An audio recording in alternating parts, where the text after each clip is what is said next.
अहिल्यानगर जिल्हा सहकारी बँकेचे चेअरमन, माजी मंत्री आणि आमदार शिवाजीराव कर्डिले साहेब आणि अहिल्यानगर भारतीय जनता पार्टीचे युवा मोर्चाचे अध्यक्ष अक्षय कर्डिले या दोघांच्या संयुक्त विद्यमानाने आयोजित सत्कार कार्यक्रमासाठी उपस्थित असलेले आपल्या जिल्ह्याचे पालकमंत्री आदरणीय नामदार राधाकृष्ण विखे पाटील साहेब, उपस्थित असलेल्या आमदार मोनिकाताई राजळे, आमदार काशीनाथ दाते, आमदार अमोल खताळ, आमदार विठ्ठलराव लंगे, आमदार संग्रामभैया जगताप, त्याचबरोबर उपस्थित असलेले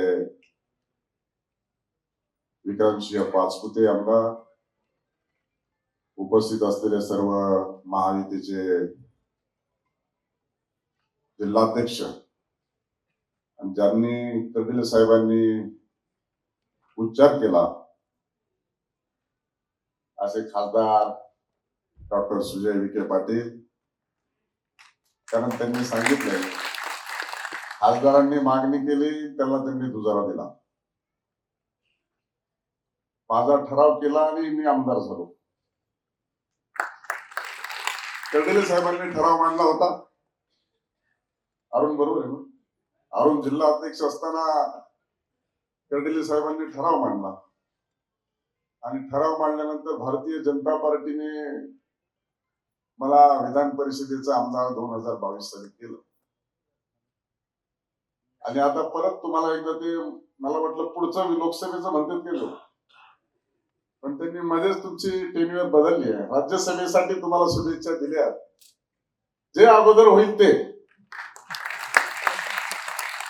पण मी श्रद्धा आणि सबुरी पाळली, तुम्ही पण तशी पाळा. खरं तर वास्तविक पाहता आजच्या या कार्यक्रमाच्या निमित्तानं हा कार्यक्रम लवकर होणं अपेक्षित असताना देखील काही अपरिहार्य कारणामुळे हा कार्यक्रम पुढे गेला. परंतु आपण पाहिलं असेल की राज्यामध्ये एवढ्या मोठ्या प्रमाणामध्ये सत्ता स्थापन करण्यासाठी बहुमत हे महाराष्ट्र निर्मितीच्या नंतर पहिल्यांदा मिळाले 237 जागाचं, आणि त्याच्यामध्ये आपला जिल्हा कुठे कमी पडला नाही. 12 पैकी 10 जागा जिंकल्या, फक्त मी सोडून.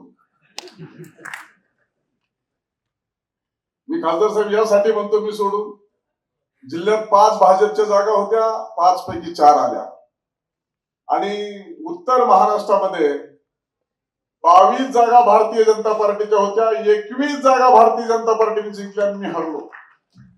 त्याच्यामुळे श्रद्धा आणि सबुरी ठेवली की चांगला परिणाम होतो. कारण आता कर्डिले साहेबांना नामदार साहेबांचा सत्कार करायला 5 महिने लागले आणि माझा सत्कार करायला 4 महिने झाले. मी 4 महिने झालो सभापती झालेलो आणि नामदार साहेब मंत्री झालेले 5 महिने झाले, नामदारही 5 महिने झाले. हरकत नाही, एवढं मोठं मताधिक्य मिळाल्यामुळंच निश्चित स्वरूपामध्ये आपल्या जिल्ह्याला देखील आदरणीय पालकमंत्री महोदयांच्या माध्यमातून गेल्या 2.5 वर्षाच्या कालखंडामध्ये ती जनताभिमुख, लोकाभिमुख आणि वंचित, शोषित, उपेक्षितांचे जे काम केले त्याचा परिणाम आपल्याला विधानसभेमध्ये दिसला आणि म्हणून एवढ्या मोठ्या प्रमाणामध्ये मताधिक्य पालकमंत्री आदरणीय राधाकृष्ण विखे पाटील साहेबांच्या नेतृत्वामध्ये आपण संपादन करू शकलो. मग त्या राष्ट्रवादीच्या जागा असतील की शिवसेनेच्या जागा असतील, त्यांनी सगळ्यांनी आपण सर्वांनी एकत्रितरित्या प्रयत्न केले आणि त्याचा परिणाम एवढ्या मोठ्या प्रमाणामध्ये झाला आणि राज्यामध्ये आपल्या जिल्ह्यामध्ये मोठं स्थान प्राप्त झालं. खरं तर वास्तविक पाहता हे सगळं काम करत असताना आमच्या मोनिकाताईंनी सांगितलं, तुमच्या सगळ्यात मी एकच लाडकी बहीण आहे, माझ्याकडे लक्ष ठेवा, जीव लावा. अमोल खताळांनी सांगितलं मी सगळ्यात छोटा भाऊ आहे. आता छोटा भाऊ, मोठा भाऊ, मधवा भाऊ, धाकटा भाऊ, पण लाडकी बहीण एकच आहे. कर्डिले साहेब वारंवार सांगत आहेत तुम्ही कुणी व्हा, म्हणजे एकदा सांगून थांबतील, दोनदा सांगून थांबतील, तिसऱ्यांदा थांबून सांगतील. भविष्य त्यांना कळतं, त्यांच्या मनात काय चाललंय हे तुम्हाला आम्हाला सगळ्याला कळत. कारण ते एकदम मंत्री झाले, पण राज्यमंत्री झाले. त्यांना वाटते कॅबिनेट मंत्री झाल्यावर नेमकं काय असतं. त्यामुळे त्यांची एकदाची इच्छा ही पूर्ण करण्यासाठी विखे पाटील साहेब आपण बी योगदान द्यावं. त्यांनी सांगितलं दक्षिण उत्तर आपला जिल्हा मोठा आहे आणि आपण राज्यामध्ये अधिकाधिक आमदार निवडून आणलेले आहेत. त्याच्यामुळं 5 आमदाराच्या मागे 1 मंत्री म्हणलं तरी आपल्या जिल्ह्याला 2 मंत्री होतात. आणि म्हणून खर तर वास्तविक पाहता हा सत्कार करत असताना सत्ता, संघटना आणि सभागृह हे माझ्यासाठी आता, म्हणून मला म्हणतात आता कर्डिले साहेब म्हणजे नशिबाने मोठा आहे, नशीब लय बलवान आहे, पण मी आमदार होतोच ना. कर्डिले साहेब मी उभा राहिलो त्यावेळेस काही पडायसाठी थोडी उभा राहिलो. 622 मताच्या फरकाने पडलो. खासदारांनी पण खिंड लढवली, त्यावेळेस आपण सिंहगड जिंकू शकलो. आणि खासदारांनी खिंड लढवली 28,000 ना, 28,000 मताने, अतिशय अल्पशा मताने पराजय झाला. पण माझी कुठंतरी देवाची श्रद्धा आणि सबुरी आणि निष्ठा आणि मी जे काही पूजा अर्चा केली त्यावेळेस देव कचरता माझ्याकडून सुटला. पण देवाभाऊची पुण्य झाली, मी सभापती झालो. तसं आता तुम्हाला काहीतरी करावं लागेल आपल्याला. आता हा एक ठरावच करावा लागेल जिल्ह्याला आपल्याला.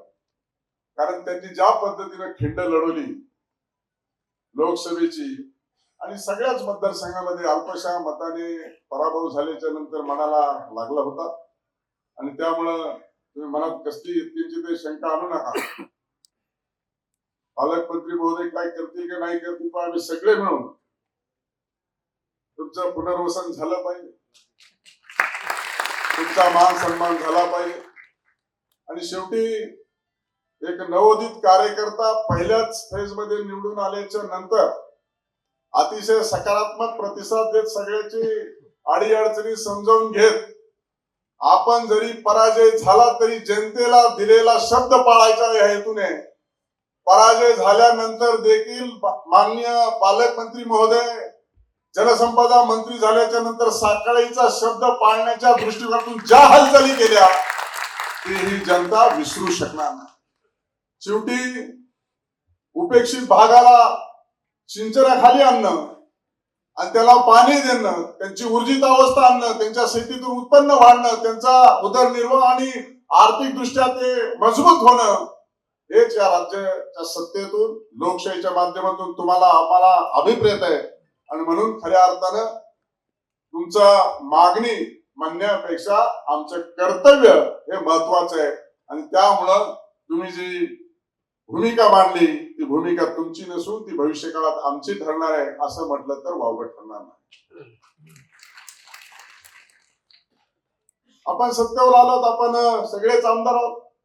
भारतीय जनता पार्टी खऱ्या अर्थानं चळवळ निर्माण करण्याची, आपल्या देशात कधी काली लाल भावटा होता, दरम्यानच्या काळात काँग्रेसने कब्जा केला. मला वाटतं आता महायुतीने संपूर्ण जिल्ह्यामध्ये कब्जा केलेला. 12 पैकी 10 जागा जिंकलेल्या आहेत.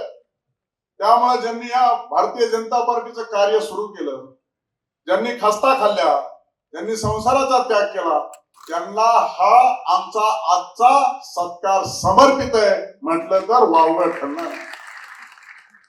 कारण त्या काळात भारतीय जनता पार्टीचं नाव घेणं हे अतिशय अडचणीचं होतं.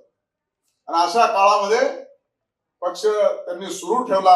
आणि आज नरेंद्रजी मोदी यांच्या नेतृत्वामध्ये, राज्यामध्ये देवेंद्रजी फडणवीस यांच्या नेतृत्वामध्ये सबका साथ, सबका विकास, सबका विश्वास आणि सबका प्रयास अशा पद्धतीने संपूर्ण राज्यभर अतिशय मजबूत असं भारतीय जनता पार्टी आणि महायुतीचं संघटन मजबूत झालेलं तुम्हाला आम्हाला दिसतंय.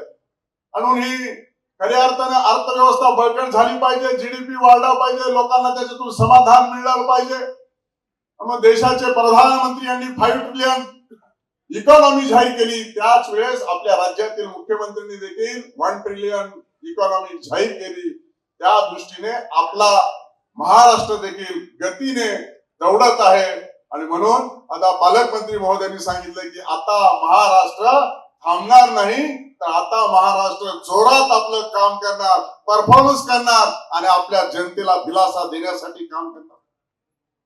आणि म्हणून खऱ्या अर्थानं अहिल्यानगरला विकासाच्या वाटेवर घेऊन जाताना असताना तुम्ही दिलेलं एक मात्र मत, त्याचा हिशोब देणं आमच्या महायुतीच्या सर्व कार्यकर्त्याचं, पदाधिकाऱ्यांचं, नेत्याचं, आमदारांचं, पालकमंत्र्यांचं आणि आमचं सर्वांचं हे कर्तव्य बनणार आहे. येणाऱ्या कालखंडामध्ये जो भाग वंचित आहे, जो भागाला पाणी मिळालं नाही, त्या भागाला पाणी मिळालं पाहिजे, विकास आला पाहिजे, रस्ते आले पाहिजे आणि अनेक शासनाच्या योजना थेट लोकांपर्यंत पोहोचवण्याच्या दृष्टिकोनातून आपण काम करण्याची आवश्यकता आहे.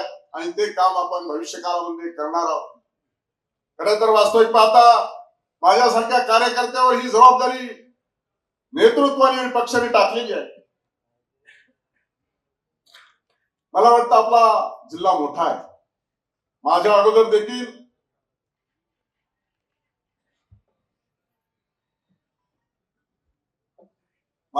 देखील आदरणीय बाळासाहेब भारदे असतील, आदरणीय प्राध्यापक नासर फरांदे असतील.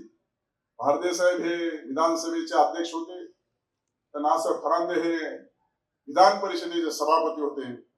त्यानंतर हे आदरणीय सूर्यभान वहाणे पाटील, बबनराव ढाकणे, विजयराव आवटी हे देखील उपाध्यक्ष, उपसभापती म्हणून देखील आपल्या जिल्ह्याचं त्यांनी गौरवासाठी काम केलं. त्याच्यानंतर माझ्यासारख्या एका सर्वसामान्य कार्यकर्त्यावरती ही जबाबदारी आली आहे. हे पद जबाबदारीच आहे. हे पद अतिशय महत्वाचं आणि मोठं आहे. आणि त्यामुळं ज्यावेळेस अधिवेशन सुरू होतं त्यावेळेस संपूर्ण महाराष्ट्रातील जनतेचं लक्ष या विधान भवनाकडे लागलेलं असतं. कारण हे पवित्र लोकशाहीतलं सभागृह आहे. याच्यातूनच खऱ्या अर्थानं जनतेला न्याय मिळत असतो. आणि म्हणून या सभागृहाचं तुमच्या आमच्यासाठी सर्वांसाठी 150 वर्षाची परंपरा आपण ही इंग्रजांची मोडीत काढून लोकशाही आणली. आणि लोकशाहीमध्ये हे पवित्र सभागृह खऱ्या अर्थानं ही जनतेला न्याय देणारं सभागृह आहे. आणि माझं भाग्य आहे, माझं खऱ्या अर्थाने भाग्य आहे की अशा एका सभागृहाच्या, वरिष्ठ सभागृहाच्या सभापतीपदी म्हणून मला काम करण्याची संधी प्राप्त झाली आहे. पुण्यश्लोक अहिल्यादेवी होळकरांचं हे त्रिशताब्दी जन्म वर्ष आहे. त्या घराण्यातच, माहेरच्या घराण्यातच जन्म घेतलेला आहे. असा हा योगायोग आलेला आहे.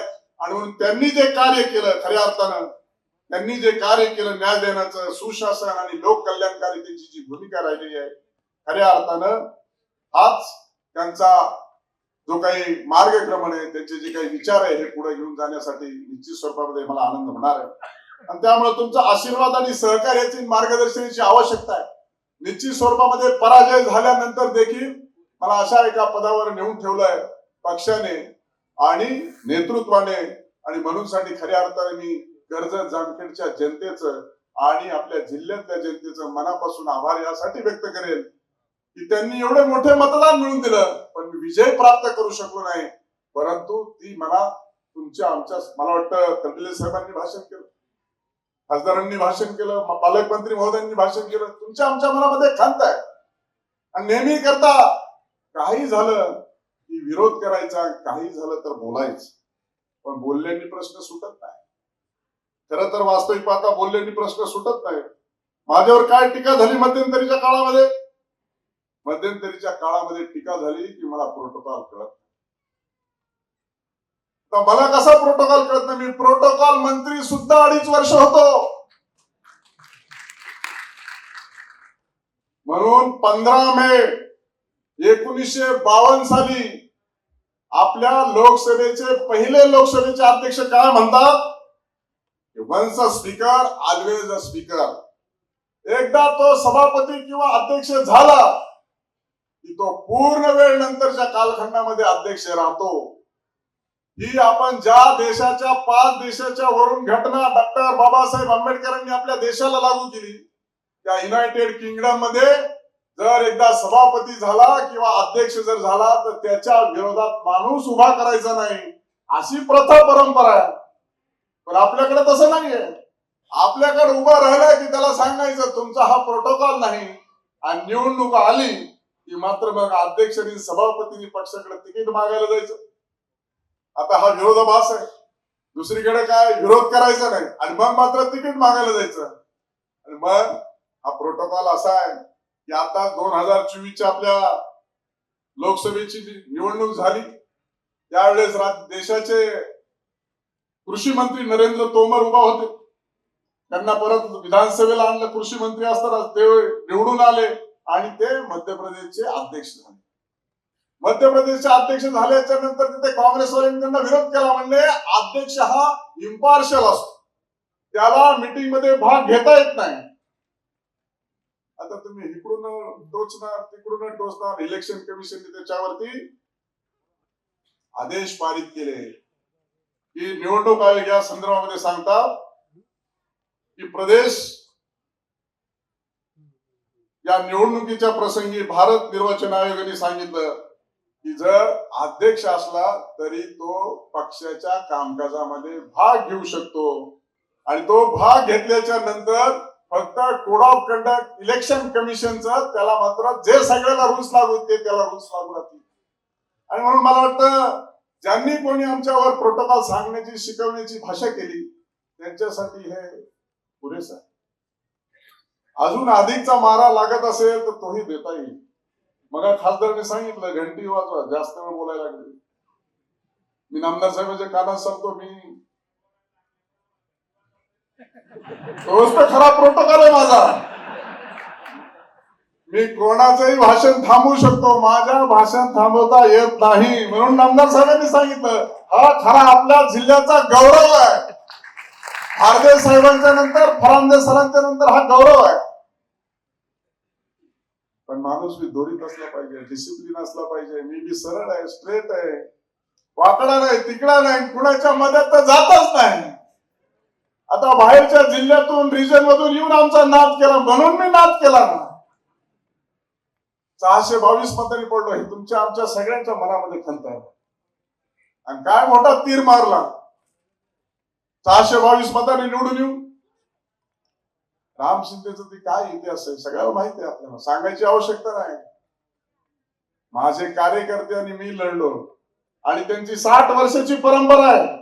60 वर्षाची परंपरा राजकीय क्षेत्रात असलेली, त्यांच्या 60 वर्षाच्या परंपरामध्ये 4 वेळा मुख्यमंत्री, 5 वेळा उपमुख्यमंत्री, देशाचे संरक्षण मंत्री, देशाचे कृषी मंत्री, देशाचे विरोधी पक्ष नेते, राज्याचे विरोधी पक्ष नेते, एवढी पद भोगली.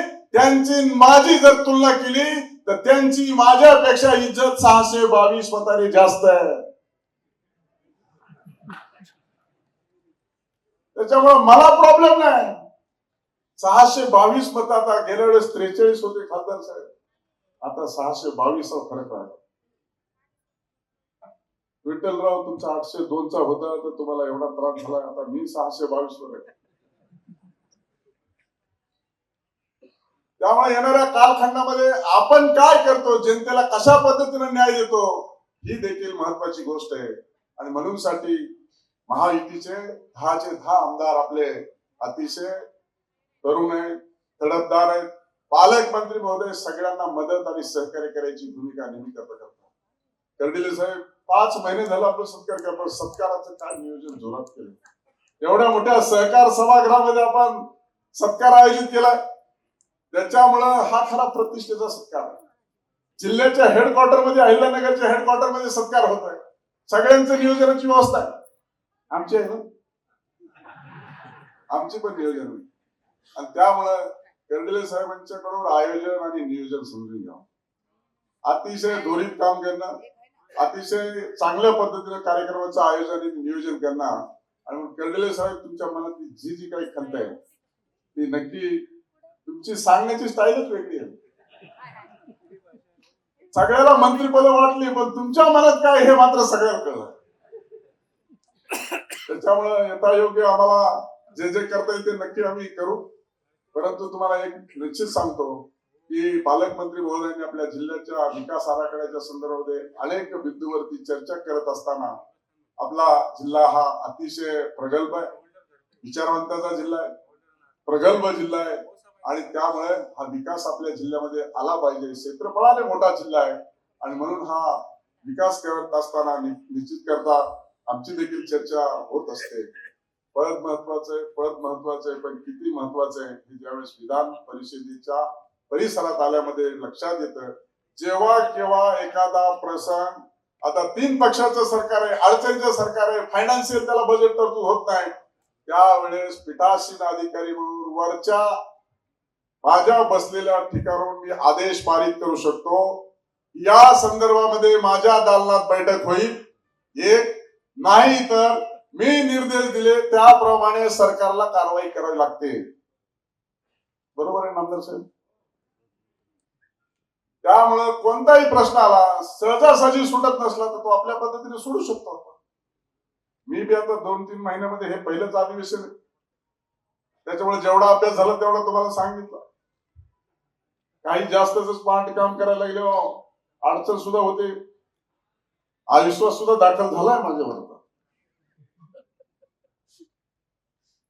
त्यामुळे अविश्वास जरी दाखल झाला असला तरी शेवटी आपल्याला काम करावं लागतं. आणि म्हणून टीका करणारे, प्रोटोकॉल सांगणारे त्यांना सांगितलं पाहिजे.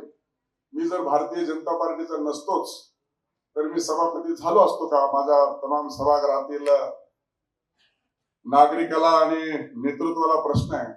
त्याच्यामुळं सुप्रीम कोर्ट असेल, हे पदच असं आहे की कायदे मंडळ म्हणतात, तो कायदा पारित करण्याचं हे पद आहे. ज्यावेळेस गव्हर्नर सही करतात त्या सहीच्या अगोदर सभापतीची सही असते, म्हणून मोठा प्रोटोकॉल आहे.